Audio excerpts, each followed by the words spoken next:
everything that we did, in my mind, became obsolete. Or it was going to be obsolete like in a couple of years. I saw, to me, was at that point, AI crossed the threshold of having creativity. In this special episode of Denoised, we're speaking with Joaquin Cuenca, CEO of Freepik, one of the largest AI-powered creative suites, serving over 100 million users. Enjoy. All right, Joaquin, thanks for joining us. We really appreciate you coming on. Thank you, both of you. I'm very happy to be here. So why don't we just get the backstory of Freepik, how it started and a bit of your backstory. Well, the backstory is a little bit longer than the usual backstory of an AI startup. We actually started in 2010, at the end of 2010, a little bit before Freepik, if I can go further down. Yeah. I made a little startup in Spain, and actually was acquired by Google. It was the first startup that was acquired by Google in Spain. That was, I was working on geolocated photography. I went to Google and I spent 3 years there. And then I grew as an engineer, kind of. That's where I learned a little bit how a big American company works, all the titles, how different people, how it's structured. Then I came back to Spain, and together with two friends, I started a new startup, that's Freepik. Okay, and at the very beginning, it was only a search engine. So that's why we call it Freepik. Okay, we were doing websites, finding images, it was kind of a hassle. We were looking for like free assets because we were working just, on a budget. So we created a website that was like Google, but to find free images on the internet. That was V1, okay? Then, one thing led to the other, like we started expanding. Soon enough, the quality of free images on the internet was not great, and we started making ourselves images to improve the library. And then we did icons, and we did more things, we keep moving on. And the business was doing very well, it was expanding, everybody was happy. I guess there were unicorns and butterflies all over the place, everything was nice until 2022. You can guess where this is going, right? Yeah. So in 2022, I got the first glimpse was DALL-E 1. DALL-E 1 really blew my mind, Before DALL-E 1, there were a few things going around. You got gas, you got some other technologies, but it was always quite niche. It was not yet really working. And in my mind, honestly, I didn't think it was going to work. I thought it was always going to stay a little bit, not as good as humans. Like the AI image quality would never be as good. I thought, and that was my mistake, I thought there was going to be a barrier between human creativity and machine-produced images or something. I mean, when you look at how rich is a real photography, with makeup, photos that are made to be sold to have an impact, and then what you were getting back in the days, to me, there was a big divide. Okay, but DALL-E 1, that was the first one that showed, my gosh, how can it be? You start picking up, from words, you pick up, compositions, that it was quite complex, okay, at least at the time. So that really light the bulb. I say, okay, we should start working on this. Maybe this is going somewhere. I started hiring some people that were working on AI, initially doing just improving our search engine, doing tasks that we knew that could be solved, no blue sky research, okay, let's start working, so to say. Let's just start learning a little bit about AI. And then DALL-E 2 came out. And that completely blew my mind. I have a very vivid memory of what it was. I was with COVID, isolated in my house for 1 week, a little bit with fever. And so the only thing that I could do is look at Twitter and look at the things that people were posting. It was blowing my mind. I was completely, some people don't like me saying this, but I was completely in panic. Imagine, at that point, the company, we were 500 people in the company. A future that, it was kind of, you couldn't see the progression of the company. So we knew how to do illustrations, that we did icons, then we did photography, slides. We got the motion figured out. Now we're going to do 3D videos, more things. And now this thing was it was a big reset. The future is not going to look like the past. Okay? Joaquin, what was the cause of your panic? The cause was that at that point, there were two things. Like everything that we did, in my mind, became obsolete. Or it was going to be obsolete like in a couple of years. To me, was at that point, AI crossed the threshold of having creativity. Some of the images that I saw was like, oh, this thing, it really took some imagination to do this thing, okay? And that was, to me, the big mental barrier. So once that fell down, I didn't saw any other limit. It's like, no, this is just gonna keep improving until it becomes as good or better. It was clearly superior to the old method. And you saw that back in 2022. Yeah. That was, to me, it was like when it crossed, I saw some images that really took imagination to make them. And to me, that was the big barrier, And the second thing is that I didn't saw how could I add value. It's like, okay, this is gonna make images. I don't have AI experts. So what's next? What about the 500 people that are working with us? Like, how do I deal with this? I think it took me up until DALL-E 2 to realize that this was the future because of the situation where I was in. I had to cope with something that was, to me, I think, looking backwards, it's like, why did it take me so long, kind of? I think it was in part because of where I was. Okay, it's like having to deal with the company, just not being able to accept the future in a way. I think I still realized before some others in the industry, kind of. Definitely. But I think I could have figured out like 1 year before if it was not because of where I was. Did you get pushback, or did people think you were crazy for kind of pivoting to AI? And so early, investors, yes. Early. Yeah. Shareholders, yes. Our company is bootstrapped. So we started in Spain. There are no VCs, no private equity. We were just like three friends. I was coding, some other was doing design. But in 2020, my co-founders, they were quite stressed by the company. It was also their first exit, and they decided that they wanted to get out, and we got a private equity that bought part of their stake. So they got a controlling stake in the company, okay? So that's why we have like shareholders, but we didn't have any investors. They thought I was a bit crazy at the beginning. They didn't. So they were throwing analogies like, but self-driving cars, it was supposed to come like in 1 or 2 years, and it's not yet here. Like maybe this is the same thing. And in my mind, I was just, okay, whatever. No, this is really coming. But people at the company, we have many founders in our company. So we acquired some other companies. Most people saw it, okay, this is changing. This is really changing.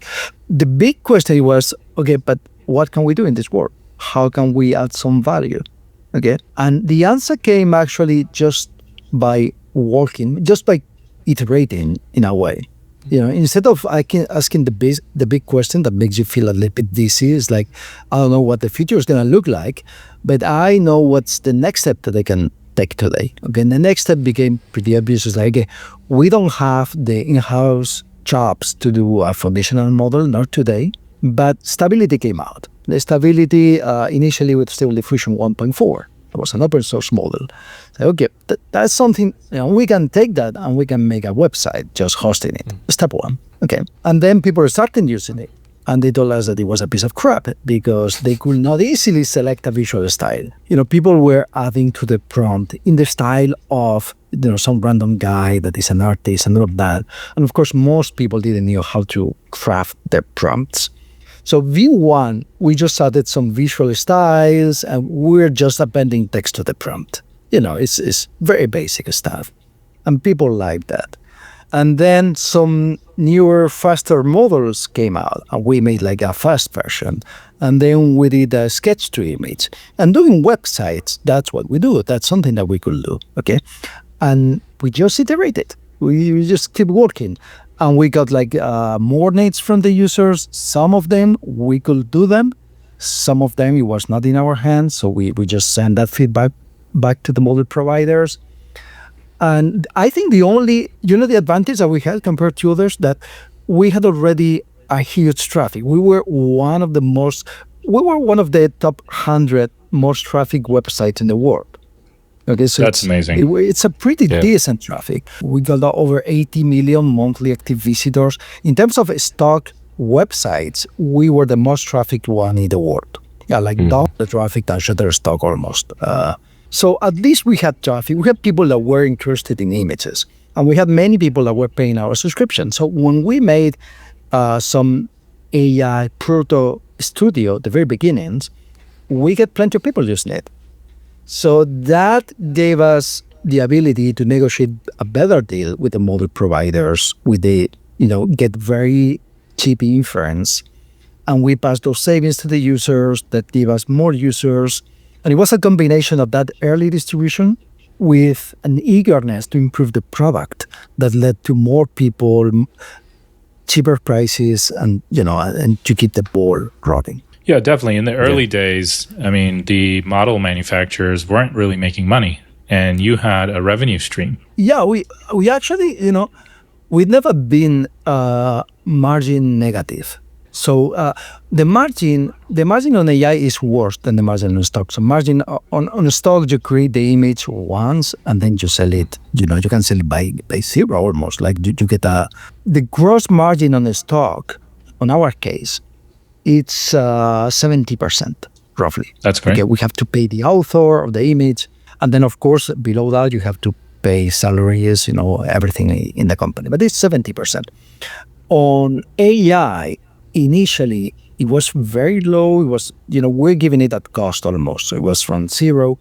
But then models starting to be much cheaper very, very quickly. So image generation went down from 3 cents, started going down to 1 cent, below 1 cent. It got down to 0.1 cent at some point, now more like 0.2 because we improved quality. But it came down in price very dramatically, very quickly. So we went, I remember gross margin went from 0 up to 95% on image, in a few months. And now we are at 20% on video, but it's starting to go up. So as technology improves, of course, humans, we don't improve, we just need to keep our margins. But with technology, you can get an increase in margin over time. And what are some of the numbers now? I think, was there a tweet recently of like the number of images or videos you're generating a day or a week? Yeah, this has been changing over time. Actually, in the past, we generated more images because at some point, we enable automatic generation of images when you scroll. And that generated many, many images, but they were of low quality. We started pushing in higher quality, even if the latency is a little bit higher. And now we are at 3-4 million images per day. And on videos, we are getting close to 200,000 videos per day, which is big. It's one of the top 3 worldwide. That's a lot of volume. That's a lot of GPUs. Did this go up recently too from running the free video generation promos, like with different models? Yes. So video generation, it increased. That's interesting. All the unlimited images and unlimited videos thing that we have done, we have only done it to people that subscribe to Premium Plus or Premium Pro. Okay, that's a subset of the subscriptions. Premium is the bulk of the subscriptions that we have. So we have on Freepik, above 700,000 subscriptions. And then we have other projects. In total, it's over 800,000, but on Freepik.com is 700,000. And roughly 85% of them are premium. Okay, and then you get 15%, which are Premium Pro and Plus. And we offer it to Premium Plus and Pro because A, they're paying more, so it's only fair that they get first any advantage. And B, it's a way to A/B test how things are going to behave. Okay, when we expose it. My intention is to bring unlimited to everybody eventually, but I need to calculate what's going to be the cost, what's going to be the reaction. So on video, we introduced recently some unlimited video weeks. It's not yet limited forever, like with image. And since we introduced it, the total number of videos created in the platform increased by 50%, 50. Wow. That's pretty amazing because unlimited videos are only exposed to 10 to 15% of the users. just those users, they increase 50% the total video generations. So there are clearly some super users that are just all the time generating. There is people that came to the platform to generate video, disproportionately, they go to Premium Plus and Pro. Because when you generate video, that's pretty expensive, that's pretty intensive in credits. So if you are serious about video, almost all of them are in Plus or Pro. Yeah, let me just back up for a second too, because just in case people weren't familiar with, I realize we kind of jumped into the credit thing, but just in case people weren't familiar, it was like a month or so ago, you sort of made this move that was unique in the AI space, where you said if you're on Premium Plus or Pro, you're getting rid of the credit model for AI image generation, and it's just unlimited image generation.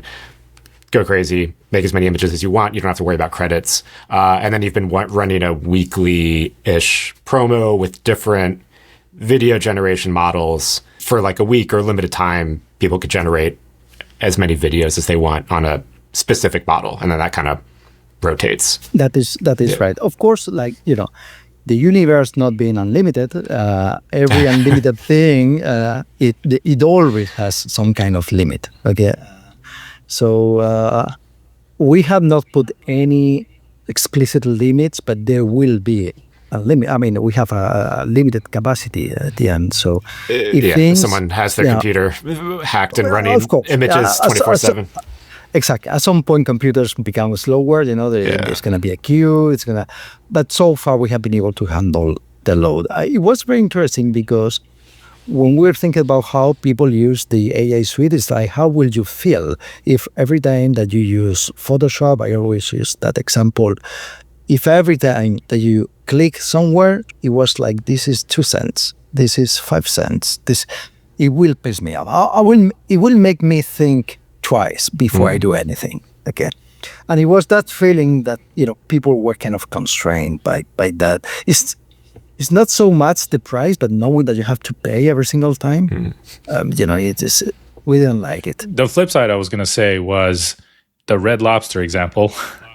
If you remember, the endless shrimp strategy backfired and the company lost a lot of money and a new CEO had to come in. I mean, how do you balance your costs with unlimited? And something that I learned on my time at Google, there was a story when I joined Google, that is Google at the early days, they knew very well their math. They knew very well how much electricity they will consume. Google initially was only a search engine. They work in memory, so they consume an awful lot of memory. You had this story where they came into data centers, they signed a lease, and electricity was for free traditionally. You pay by the square meter. So they packed a rack with servers. It was crazy. And they knew, when they plug in, they had done the math. And those guys, they knew that the data center will go bust in 6 months. Because by contract, they had to pay for electricity. It was unlimited electricity, and at some point they were getting with the computers and the racks, they had wheels because they knew that we have to take them out in 6 months. It was that bad. Okay, so that thing really put me a warning always on unlimited when you go for unlimited. So first of all, as I mentioned, if somebody starts abusing the system, like there's always an asterisk. Okay, it's unlimited within reason. Okay, if somebody starts using it from 150 different countries in the same day, it doesn't work. We have a limit. You can only use it in 3 different devices at the same time.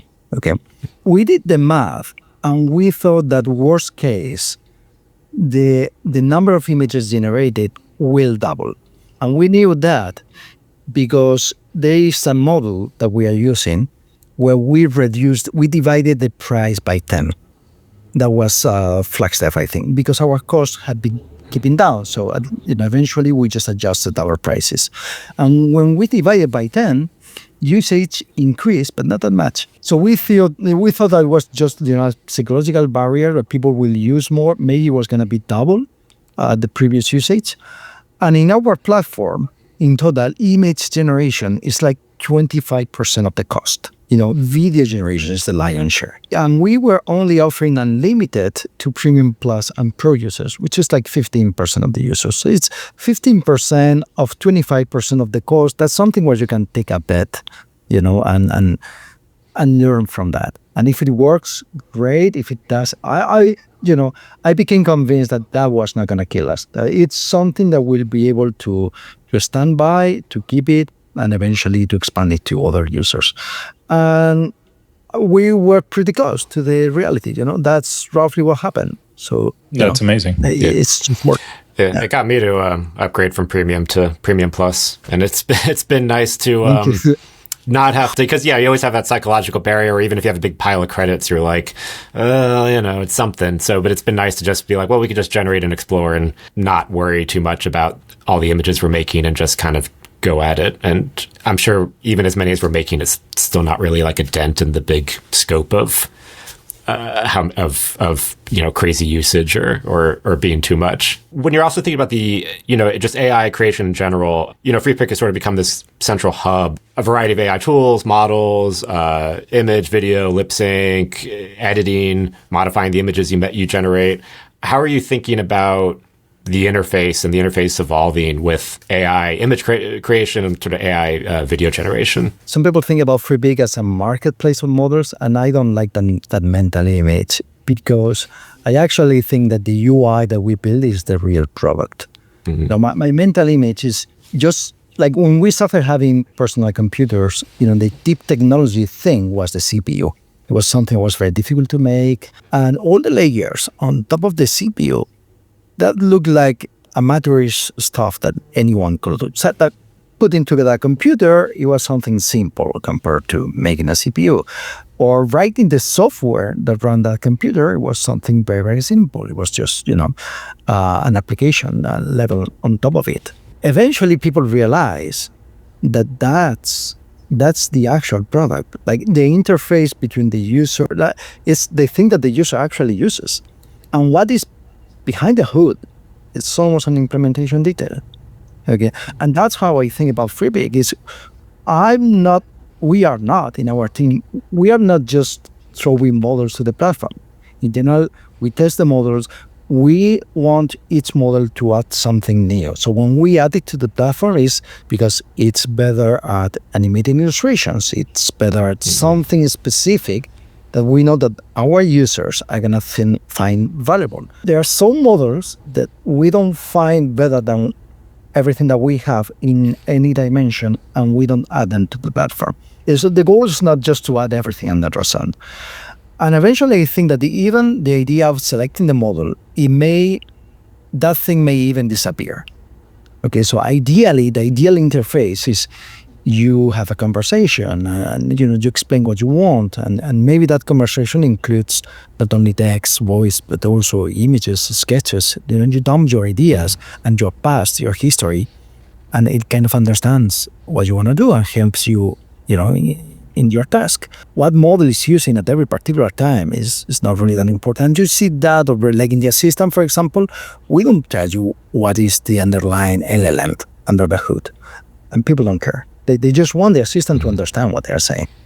Okay. So to me, Freepik is the product. The model is not the product, if that makes sense. Mm-hmm. And you're saying too that you kind of filter out what models you have on the platform, just not to have every single model, but just to have the best in class at doing a specific something and have those models on the platform. The thing is that today, you still find many models that are good at some particular thing. And that makes the life of the user very difficult. And that's why I think that today Freepik is more for professionals than for individuals that just, getting in because they want to make something funny. So my intuition is that just like the generation of images and the generation of videos is gonna be all over the place. Like, you will have it on your iPhone. You will have it everywhere eventually. We are building a product for professionals that want to do something. They have an idea and they want something that really is like their idea. Not in general, when you use a more amateurish tool, they generate something beautiful, but it's not always what you wanted. Okay. So if you're in this inspiration where anything kind of works, that's great. That's a stage of creation, and I respect that. We are trying to serve users that already know what they want, and we are trying to help them achieve their vision. Okay. And that's a different part of the creation stage. In that vein of thought, you clearly have a product or a suite of products that's really geared for professional use. Amongst that giant group of professionals, what sort of demographic is the super user? Where are you seeing strengths in amongst that entire marketplace? First of all, let me start by saying that we are biased, okay? Because before AI started, we had plenty of people coming to Freepik that were the two big groups. It's marketing people and designers, and very often designers working in marketing departments. So that's our core. And of course, many people are still from that core use case. Okay, so marketing is, for us, is number one. Okay, marketing use cases. There are a couple of new use cases, big ones. Like the first one is visual effects.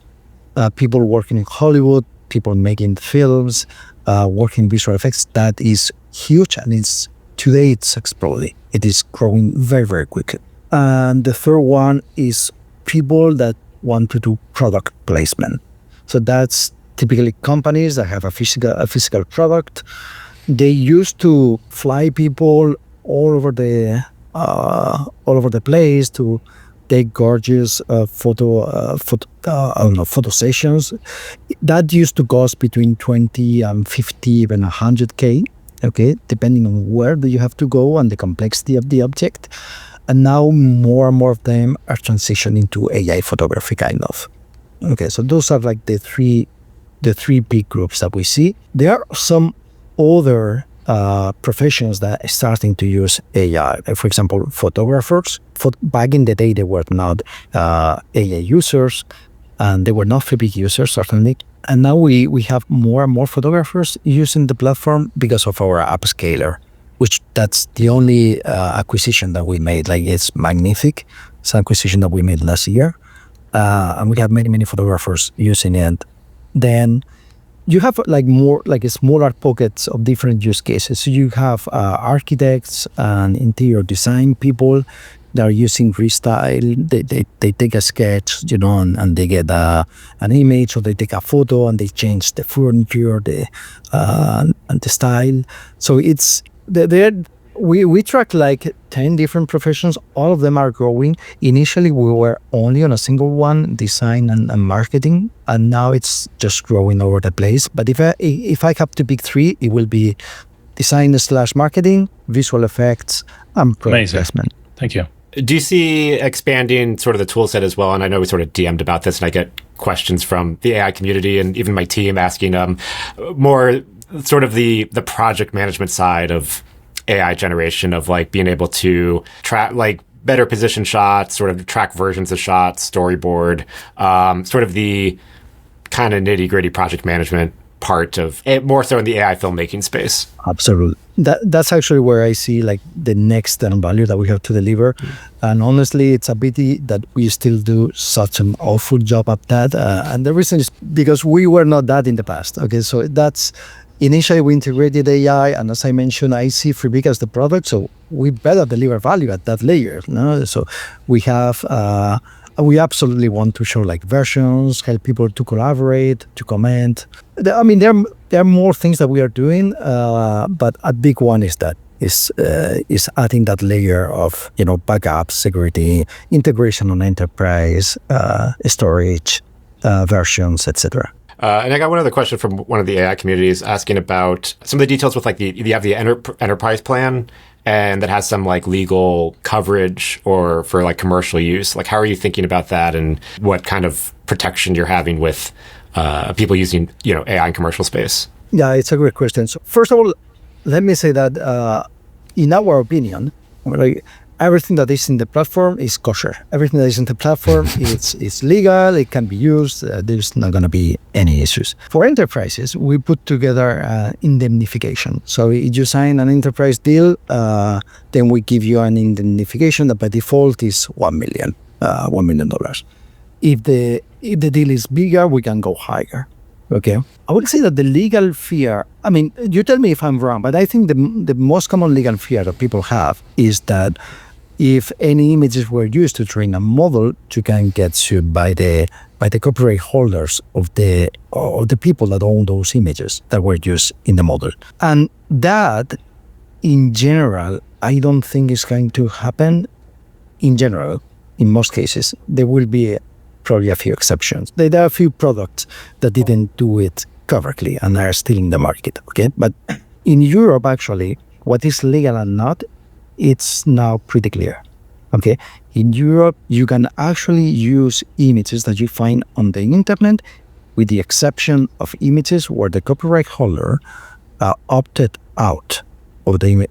If the copyright holder explicitly say that they don't want that image to be part of a model, then you have to take it out. But if the copyright holder didn't say anything, which is the case actually for the vast majority of the images on the internet, then you can use it. And the reason why Europe took that view is because if you ask for explicit permission to use an asset, then you cannot train a model. And I'm not even thinking on images here. Think on text. Like to train an LLM, like ChatGPT or any model like that, you need to use the whole of internet and then some. Like it's even more than that. And you cannot get a license for the whole of internet. So the only model that kind of rewards authors and allows the existence of modern AI is, okay, you can take anything, but if the copyright holder complains, you have to pay them or you have to take it out of your model. In the US, actually, there is not a specific law, but the first rulings are accepting the content that gets used for models as fair use. So far, if it was purchased, right? That was that Anthropic decision. If they purchased, if it was purchased the book, or legally acquired. By the way, the same exception happens in Europe. Like you cannot illegally acquire the content. Even if the author didn't say anything, you cannot illegally acquire the content. You cannot just use a torrent or make an illegal copy and use it. If you do that, then you're liable. But if you got legally the content and the author has not opposed, then you can use it in Europe. In the US, you're absolutely right. If you got legally the content, it seems to be accepted as fair use to use it in a model. Okay, so the models that we are using, we believe that they are all compliant, and that doesn't happen in the whole of the industry. Like there are some, I don't want to mention them, but there are some competitors that, at least to my knowledge, they are not compliant with European law. And they are not, and I know it, because our images, we opt out, so you have to pay us and our authors to use our images to train those models, and we found our images, our watermark in some of the models. So we know that there are some models that are not on our platform that are not compliant with European law. We believe that the models that we have, they are compliant, and we have talked to the model authors, and as far as we know, we think they are compliant, and we feel safe giving that indemnity to the enterprise customers. What do you think about, and we've had this debate, Addy and I, on the podcast a lot about, because we were talking about just now focusing on the inputs and the training data, but do you think more of the focus might shift to the outputs, like preventing to say you can't make an image that says Mickey Mouse like riding a bicycle, in Epic Universal or something, like that the output would be the focus? Yes, I mentioned that most people are worried by the inputs, but actually the real thing is in the output, in my mind. So, because in the output is crystal clear, you cannot do that. It's like, I often use the example of, listen, if you draw a Mickey Mouse with Photoshop, you cannot use it. Okay, so forget a little bit about the tool that you use to create the image. If the image is infringing on the copyright of somebody, that's illegal. And that's like in our indemnity, the only exception is if you on purpose try to violate the copyright of something. You say I want Mickey Mouse, that's banned, kind of, that's, but there are ways to say I want a mouse that is very popular, that you can work around it and you can get a Mickey Mouse. If you get a Mickey Mouse, you have to know that that's copyrighted by somebody. You're doing it on purpose, come on, and that's not legal. And that's actually behind the behind the demand from Disney and Universal against Midjourney, one of our competitors. Because people generated images that are clearly copyrighted by them. It's in the output, and sadly, apparently, they used that. I'm not privy of any details, but apparently they used that output on their gallery, which can amount to using that output to get promoted. We read the lawsuit, and it seems to be extremely well written, and this is one of those that, I fear that they can actually win. Yeah, the Midjourney one's interesting because, I think that's one of the first ones that's focused on the outputs that it generated and not necessarily the training data. I think the opinion of my lawyers is that the Disney lawyers were very smart on this one, and they have a very solid case. The mouse usually wins. Yeah, it's also. I will not try to find that one. It's also very easy to build alignment into your model to not generate those things, right? And are you finding that you are providing feedback back to the AI companies that build the models? It's not that easy. It's not that easy. It's not that easy.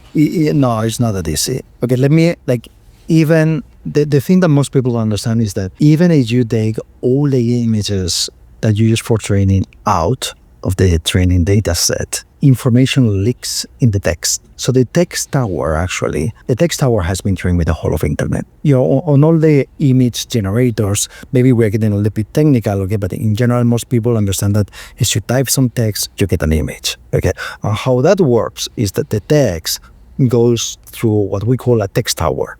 And it converts the text into what we call an embedding, which is kind of the meaning. It's like the concept of what you want. And then it goes through an image tower that takes that concept, that embedding, which is, is an array of numbers, and it generates an image. So I find it incredible that the meaning is so good, representing anything almost. But the text tower, to actually understand the user, you have to train it with the whole of internet. Even models that are supposedly copyright safe by their own definition of what it means to be copyright safe, like Adobe Firefly. So they only use the dataset for images, but for text, they use the whole of internet. Okay. And in the whole of internet, there is this concept of Mickey Mouse, and there are descriptions on how is Mickey Mouse. So even if you don't use their images, it kind of understands how it looks like. It's not that good, but it can sometimes do a decent job. In general, it's a work in progress to get models that, and sometimes it's not even desired, because some of those companies are actually using our products and they want to generate those characters and they have the legal right to do it. And there are other situations where it's perfectly legal. Like if you want to use it for personal usage, that's legal. You don't need copyright access for that.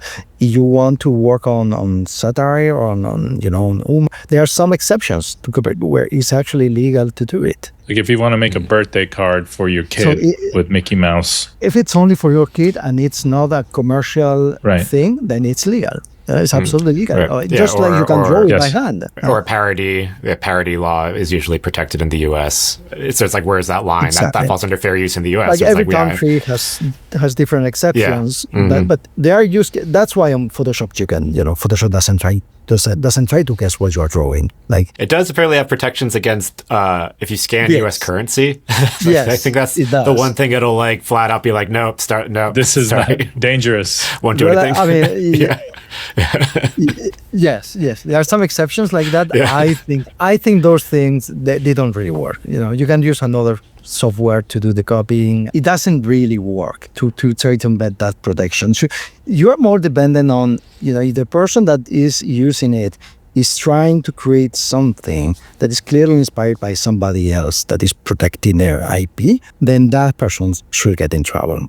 Because it's very clear to everybody what they are doing. I think we're trying to model a little bit, the thing by thinking about AI or not AI. But in general, I think it's on the user to understand if they're doing something that violates the copyright of somebody. Where do you see predictions kind of next few years or even just 1 year? You're at the forefront of such a large AI platform. Yeah. We're relying on you to give us a North Star of where we're heading.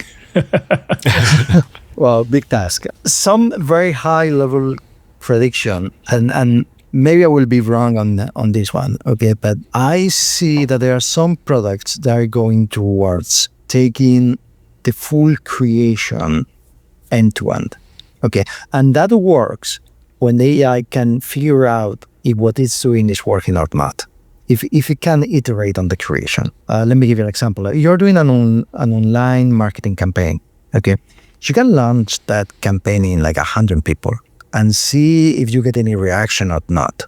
Okay, and then scale it up if it works. 1,000 people, and then 10,000, and and you can keep iterating. You can adjust the images to different people depending on the user, maybe depending on their genre, or depending on their country or whatever.